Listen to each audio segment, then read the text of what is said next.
Hello everyone, डीबीएसके intermediate college के YouTube channel पर आप लोगों का स्वागत है।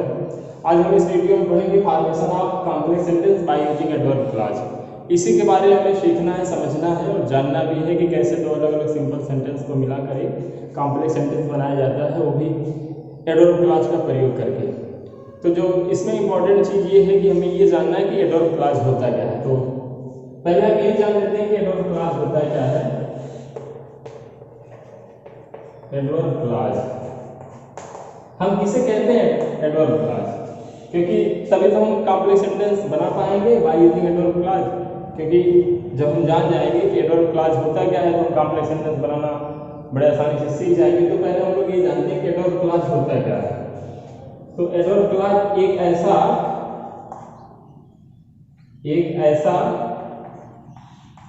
सबऑर्डिनेट क्लॉज होता है। सबऑर्डिनेट क्लॉज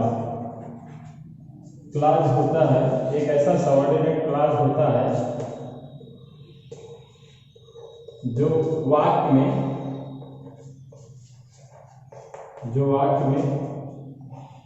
एडवर्ब की तरह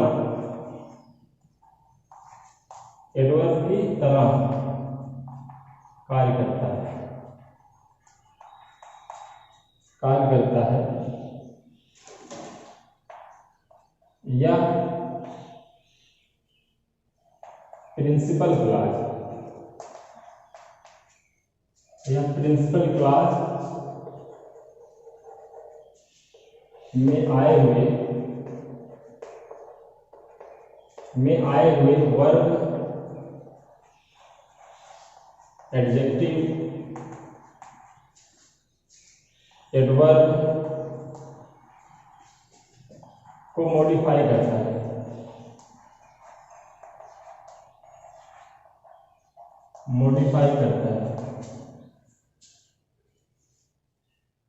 बस इतना समझना है कि एडवर्ब क्लॉज का मतलब होता है कि एक ऐसा सबऑर्डिनेट क्लॉज होता है।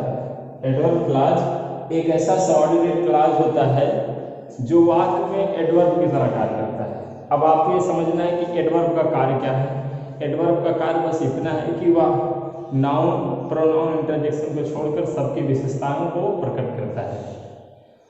Adverb is a word that modifies everything except noun, pronoun and interjection.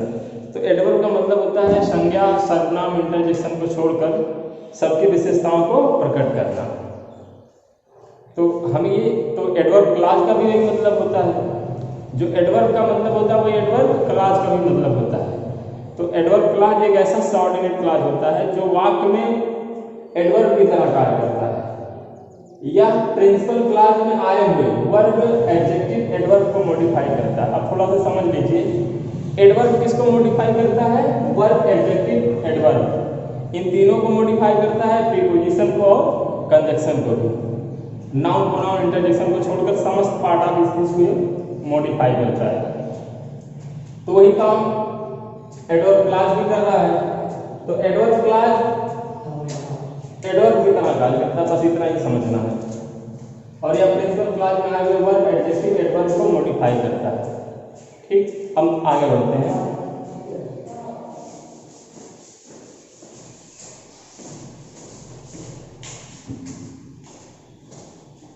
Adverb clause का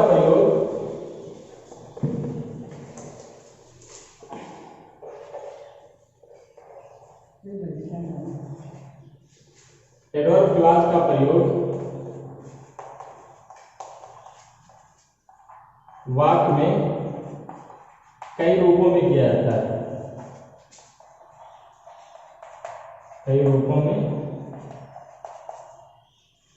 है। आप लोगों को पता होगा कि there is no difference between adverb clause and adverb. जो कार्य एडवर्ब का है वही एडवर्ब क्लॉज का भी है। तो जिन रूपों का प्रयोग एडवर्ब में होता है उन्हीं रूपों का प्रयोग एडवर्ब क्लॉज का भी होता है। कहने का तात्पर्य यह है कि एडवर्ब क्लॉज का प्रयोग वाक्य में कई रूपों में किया जाता है। तो उन रूपों के बारे में हम लोग समझ लेते हैं। तो एडवर्ब क्लॉज का प्रयोग समय के रूप में किया जाता है, अर्थात टाइम, समय के रूप में किया जाता है। दूसरा है प्लेस, स्थान के रूप में भी एडवर्ब क्लॉज का प्रयोग किया जाता है, और एडवर्ब का भी प्रयोग, अर्थात जो प्रयोग एडवर्ब के लिए किया जाता है वही प्रयोग एडवर्ब क्लॉज के लिए भी किया जाता है, क्योंकि एडवर्ब क्लॉज का मतलब होता है एक ऐसा सबऑर्डिनेट क्लॉज जो वाक्य में एडवर्ब की तरह कार्य करे। तो सीधी सी बात है, यदि वाक्य में एडवर्ब की तरह कार्य करता है तो जो कार्य एडवर्ब का वो एडवर्ब क्लॉज का भी है। तो एडवर्ब क्लॉज को प्रदर्शित करने वाले या उसको एडवर्ब क्लॉज का बोध कराने वाले जो रूप है वो पहला क्या है, टाइम समय, दूसरा क्या है प्लेस, तीसरा क्या है मैनर,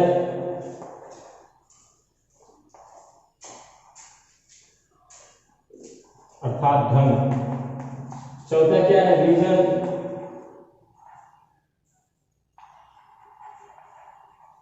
अर्थात कारण, पांचवा क्या है कंडीशन, अर्थात शर्त, चौथा क्या है कंपैरिजन,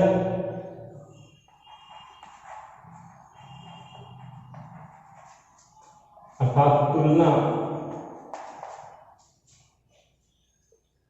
सातवां है कॉन्ट्रास्ट, अर्थात विरोध, पांचवा है पर्पज, उद्देश्य,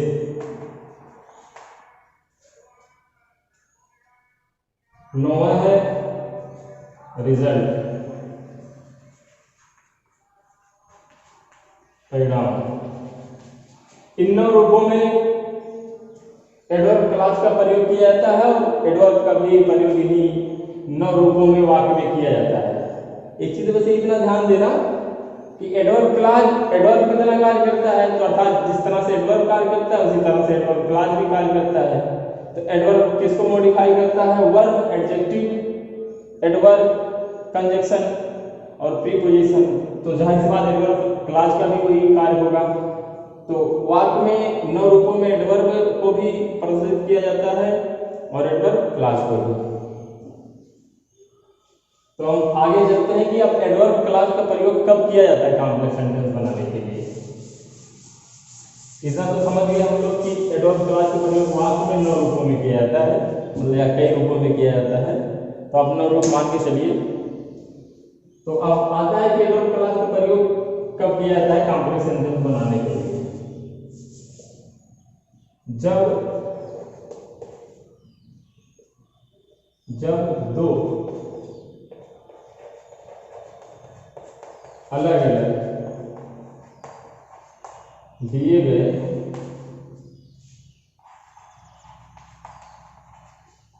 सेंटेंस में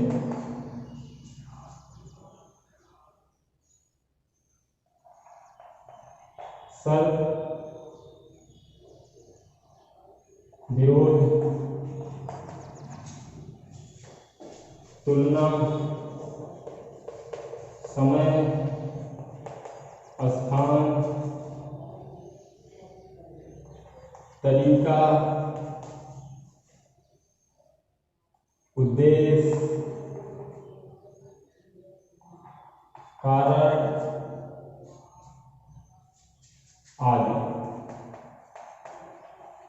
के आधार पर जब दो अलग अलग दिए गए सेंटेंस में शर्त, विरोध, तुलना, समय, स्थान, तरीका, उद्देश्य, कारण आदि के आधार पर आपस में संबंध हो,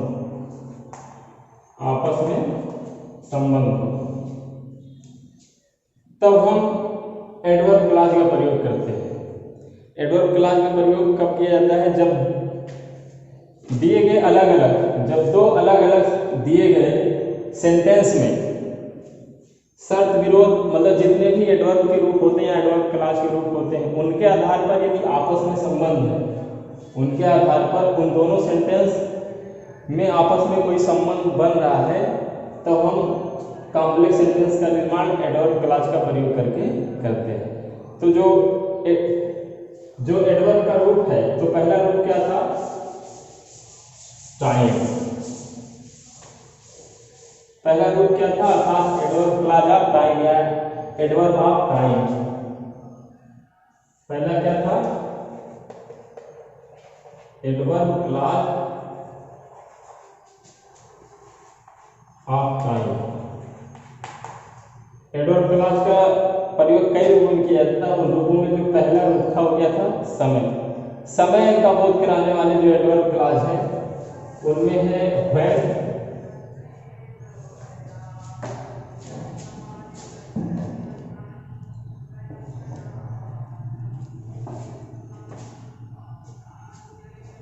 तो समय का बोध कराने वाले जो एडवर्ब क्लॉज है उनमें है पहला है when.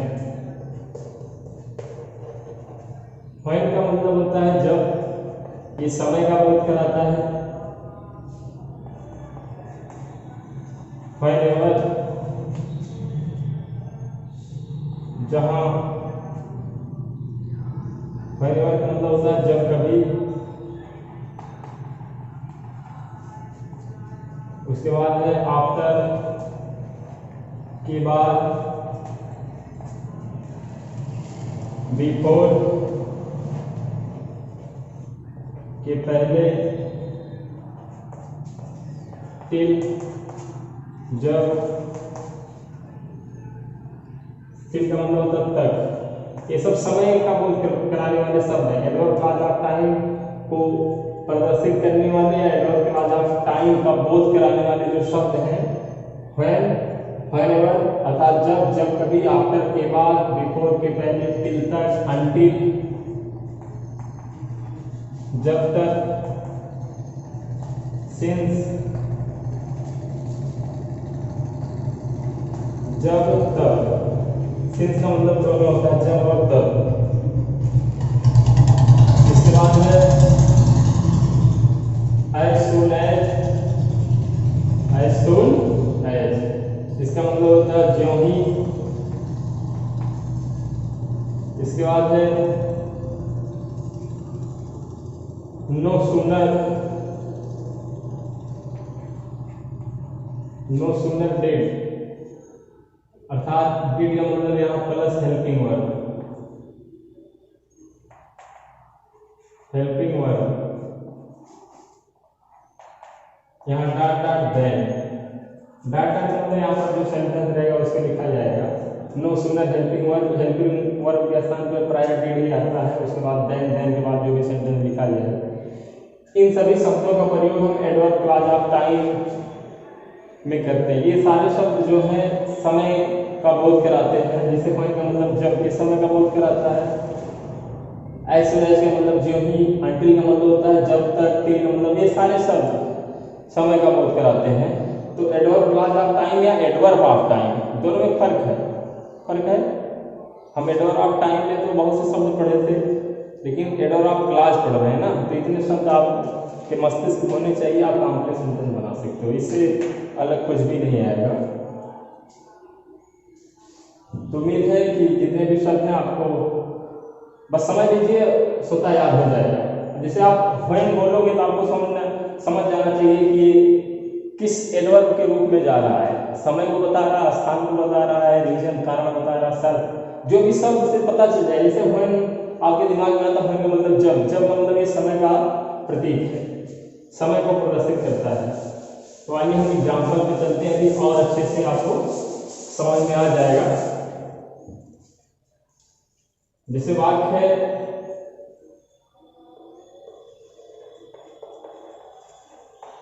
The train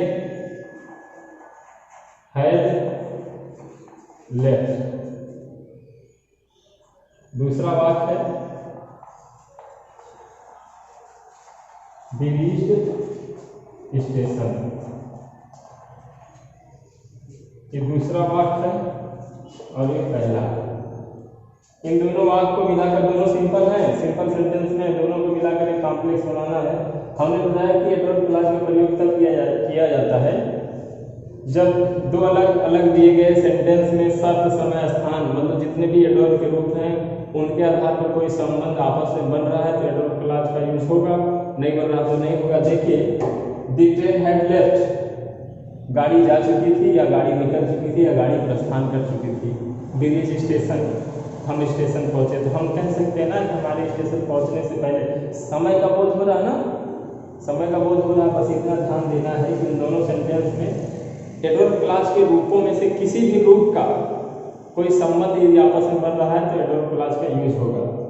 the train had left we reached station, दोनों के दरमियान जो है समय का संबंध आपस में बन रहा है, तो समय के लिए कोई भी आप शब्द यूज कर सकते हो। आप व्हेन का यूज कर लीजिए, क्या हो जाएगा, when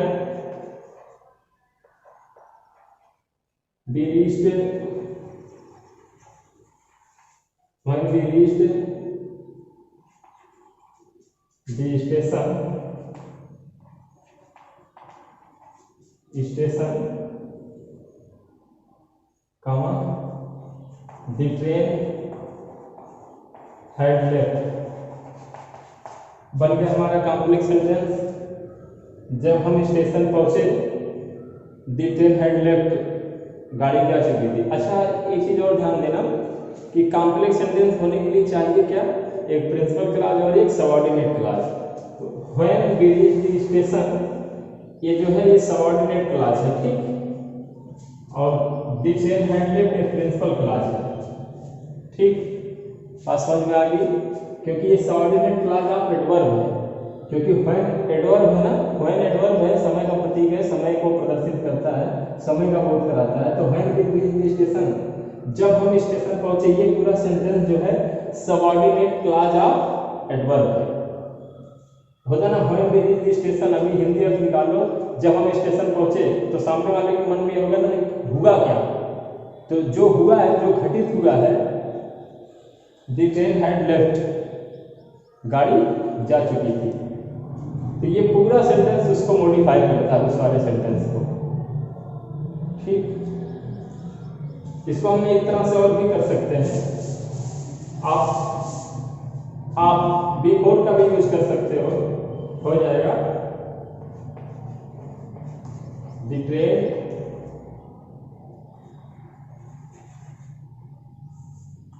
had left before we reached station, we reached the station. और एक तरह से और भी बना सकते हो, एज सून एज, अर्थात हमारे स्टेशन पहुंचने से पहले द ट्रेन हैड लेफ्ट, गाड़ी जा चुकी थी। As soon as we reached the station, comma, the train had left. तीनों का मसला एक ही, तीनों का जो हिंदी भाव है, तर्जुमा है, जो तीनों एक ही, चाहे आप व्हेन का यूज करो, बिफोर का, आप आफ्टर का भी यूज कर सकते हो ना। गाड़ी जाने के बाद हम पहुंचे, गाड़ी जाने के बाद हम पहुंचे, ये भी तो बन सकता है। As soon as we reached the station, जो ही हम स्टेशन पहुंचे, द ट्रेन हैड लेफ्ट, गाड़ी जा चुकी थी। भाव वही है, आप किसी भी एडवर्ब क्लॉज ऑफ टाइम के जो कंजक्शन है, जो शब्द हैं, उनका यूज करके आप कॉम्प्लेक्स बना सकते हैं, ठीक। एक वाक्य और है,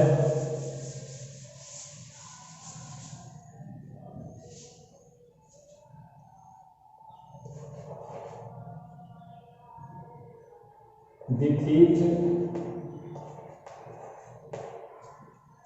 saw, saw the police। दूसरा वाक्य है,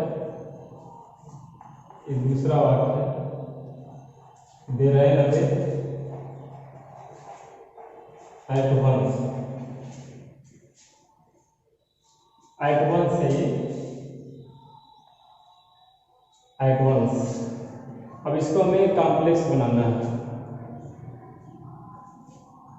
at once है, वो थोड़ा सा देख लीजिएगा। जब इसको हम कॉम्प्लेक्स बनाएंगे तो हमें ये ध्यान देना है कि दोनों सेंटेंस में कुछ संबंध बन रहा है समय के हिसाब से, या जो भी एडवर्ब का रूप है। जाहिर सी बात है, the thief saw the police, चोरों ने पुलिस को देखा, दे ran away at once, वो एकाएक भाग गया। अर्थात जब चोरों ने पुलिस को देखा, वे तो एकाएक भाग गया। ज्यों ही उन लोगों ने चोरों ने पुलिस को देखा वह भाग गए।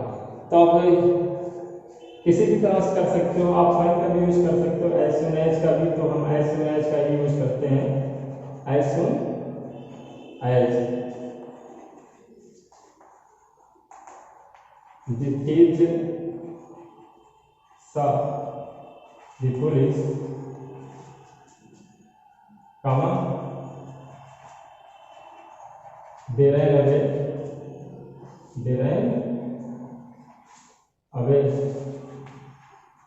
at once। ठीक,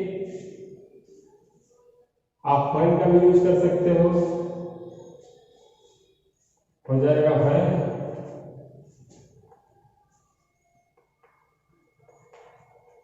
The thief saw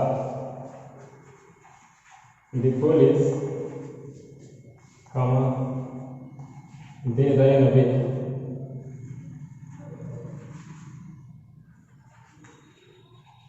at once। Okay, तो आप किसी भी तरह से आप इसे बना सकते हो बड़ी ही आसानी से। इसके बाद आता है एडोर प्लाजा प्लेस।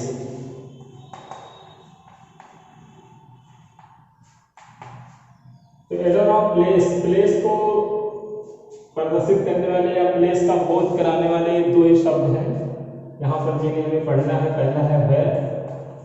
अब वेयर कहते ही समझ गए होंगे ये वेयर का मतलब होता है जहाँ। अब जाहिर सी बात ये स्थान को प्रदर्शित करता है, स्थान का बोध कराता है। एक है where ever,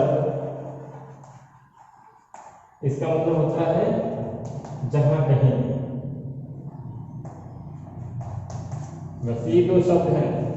Edward clause of place में स्थान बताने वाले जो एडवर्ड क्लॉज हैं उनमें पहला क्या है माने जहाँ, वेयर का मतलब होता है जहाँ कहीं। तो इन्हीं दोनों के बारे में पढ़ना है। तो ऐसे 1 बाय 1 हमें 9 प्रकार के जो अभी हमने ऊपर मेंशन किया गया था जिसके बारे में चर्चा हुई थी उसी के बारे में पढ़ना। तो पहला टाइम हो गया, दूसरा प्लेस हो गया ना। तो आज इस वीडियो में यही लास्ट है, तो इसी के बारे में पढ़ लेते हैं क्योंकि मौसम गर्म बहुत ज़्यादा है। वेयर माने जहाँ, वेयर का मतलब होता है जहाँ कहीं। जैसे वाक्य है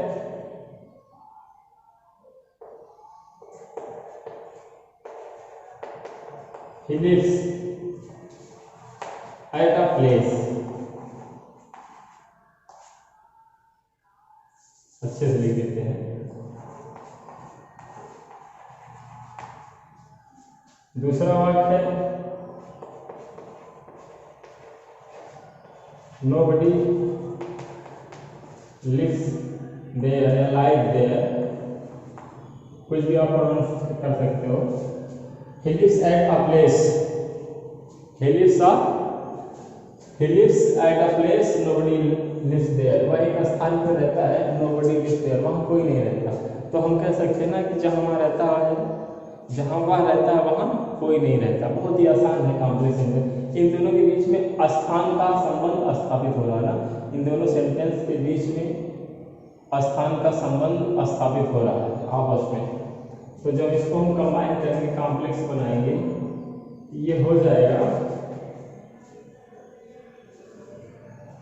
nobody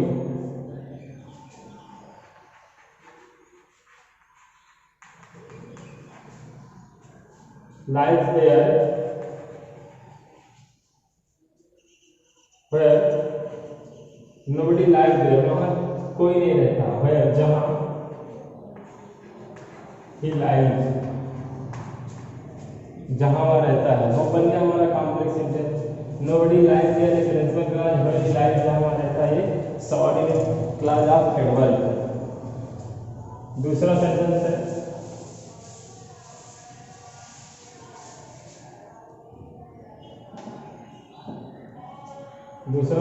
है पीटी नेहरू, नाम तो सुने होंगे आप लोग, the first prime minister of India. PT Nehru went to many places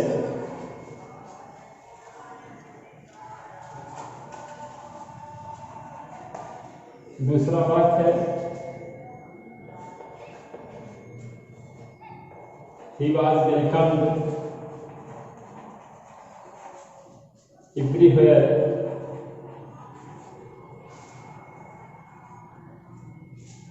इन दोनों को मिला के हमें एक कॉम्प्लेक्स बनाना है। गर्मी बहुत ज्यादा है।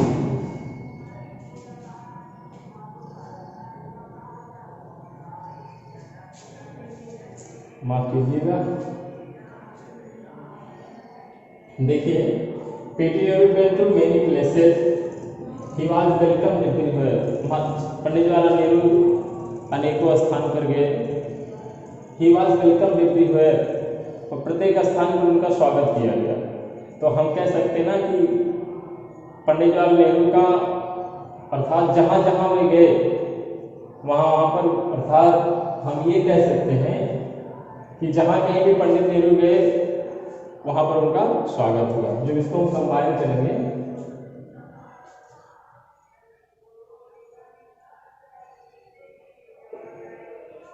हम कह सकते हैं PT Nehru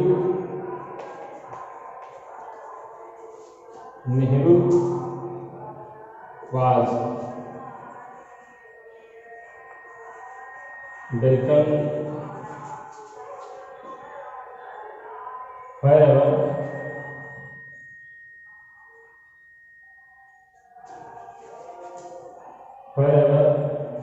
he went. PT Nehru आज वेलकम, पीटी नेहरू का स्वागत किया गया wherever he went, जहां कहीं वे गए। इन दोनों सेंटेंस को मिलाकर एक कॉम्प्लेक्स बनाया गया है। अब देखिए पीटी नेहरू आज वेलकम एक प्रिंसिपल क्लास है और wherever he went is subordinate class of adverb है, क्योंकि ये wherever एडवर्ब है ना, एडवर्ब ऑफ प्लेस है। तो फिलहाल आज के वीडियो में बस इतना ही। अगले वीडियो में मिलेंगे हम।